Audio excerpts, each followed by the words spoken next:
নমস্কার বন্ধুরা, তোমরা সবাই কেমন আছো? তো আশা করি সবাই ভালো আছো। তো আমিও খুব ভালো আছি। তো বিপাশা কুকিং এ তোমাদের সবাইকে স্বাগত জানাই। তো আজকে আমি বানাবো আলু ফুলকপি ভাজা। তো চলো শুরু করা যাক। কড়াইতে তেল দেবো।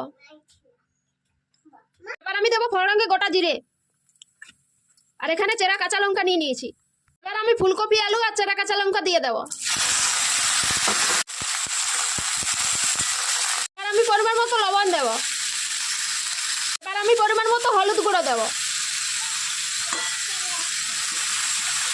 এবার এটা আমি ঢাকা দিয়ে দেবো হালকা আছে। এবার আমি বড় বড় সাইজে কেটে রাখা পেঁয়াজ দেবো।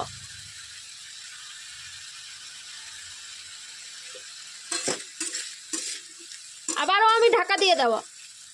দেখো বন্ধুরা, আলু ফুলকপি ভাজা আমার হয়ে গেছে। এবার এটা আমি নামিয়ে নেব।